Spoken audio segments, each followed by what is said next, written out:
And I was walking past a stack of books, and all of a sudden this book went, psst, psst, pick me up, pick me up. And it was a book called The Dollar Crisis by this guy, Richard Duncan. And, you know, my definition of intelligence is if you agree with me, you're intelligent. And the reason I say he was intelligent because what I had been saying and what Richard was saying was the same thing. But way back when, years and years ago, what we were saying made no sense to anybody, nobody else.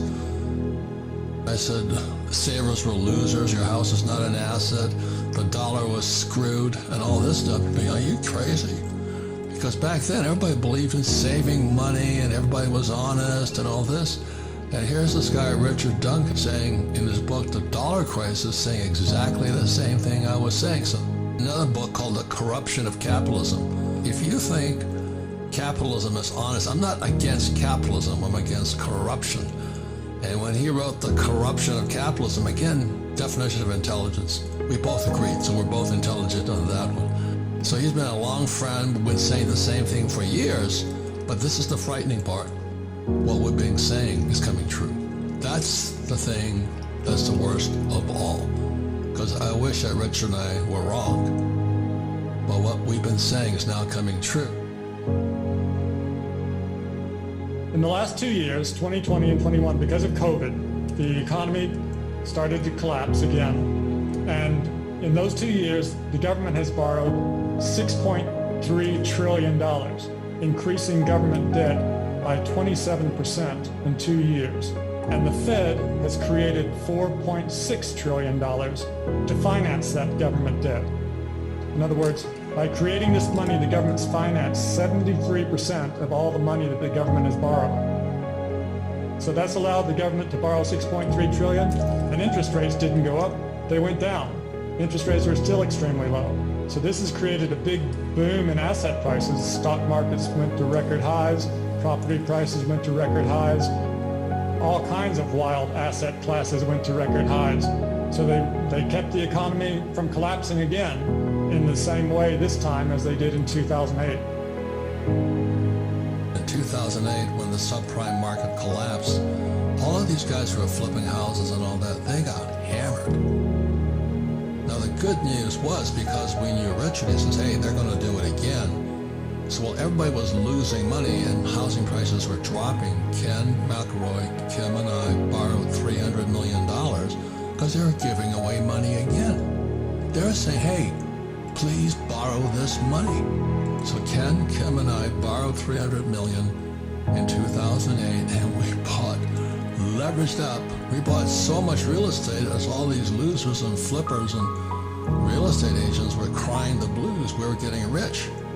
And then on September 17th, 2019, the repo market blew up. And I went, here we go again, because what happened in just before 2008, the repo market blew up there again. When I hear people coming up to me and say, oh, the price of real estate going up and they're jumping in to buy real estate right now, I don't say anything. And the reason is that people are just getting into the hype. All this credit is actually debt, pumping into this economy, trying to prevent this crash. If inflation keeps going, I get richer. When oil prices go up, you have all these truckers in Ottawa screaming they can't get food to the table and all this, prices of food go up.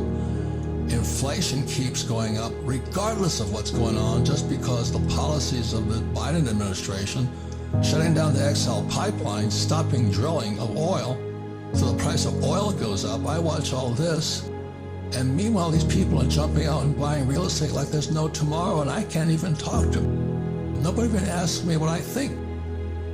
But please understand, ladies and gentlemen, inflation makes the rich extremely rich.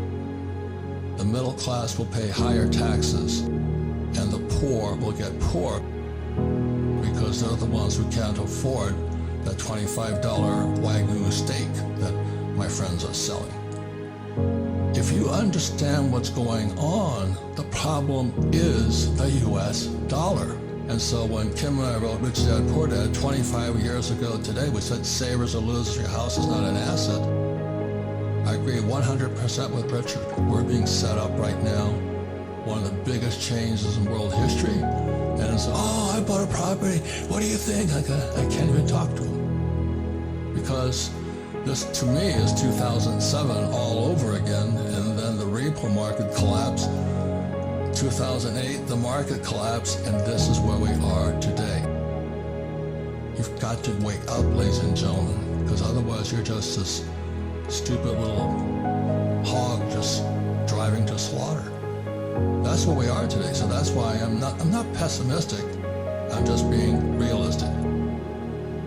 This is why the stock market had such a bad month in January. Up until a few months ago, the Fed was still creating $120 billion every month.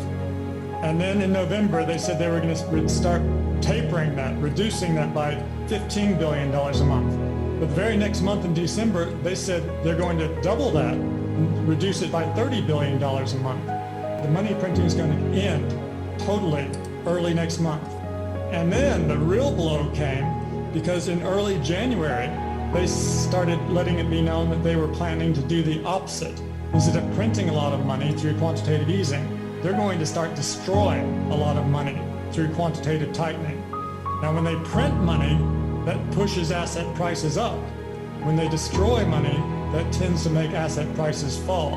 When they print money, they buy bonds with that money. And normally, when the bonds mature, they just roll them over and buy a similar kind of bond. But they destroy money by essentially selling those bonds. What happens is the bonds mature and the Fed doesn't roll them over. Someone else has to buy the bond.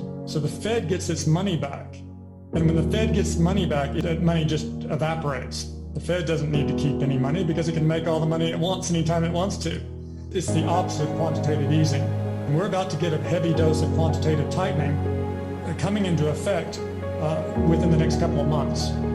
So people are less rich, so they spend less money, and if they spend less money, then prices tend to fall. So that's why they're doing this. They're worried now that the inflation rate has moved up to 7%, and they're taking steps to bring it back down. But what they may find is this could cause a significant stock market crash. And that's why I spoke out against 401ks and stupid stock market stuff forever. You know, and all you guys who are you're planning on renting your property, people won't be able to afford the rents. That's what it means. When Kim and I moved from the Communist Republic of Oregon to Arizona, one reason was because Taiwan semiconductors moved through the desert of Arizona. And so we've been set up here, this place called Silicon Desert. So you've got to move where the industries are moving to. And if I hadn't read Richard's book way back when, the dollar crisis, he was talking about how manufacturing had to come back to the States. And that's what's happening right now. Intel just announced a huge development in Ohio. It's going to be a boom for Ohio. So that's how you make money. You got to pay attention. Don't listen to your stupid real estate agent who tells you that, oh, the price of real estate always goes up, because it doesn't.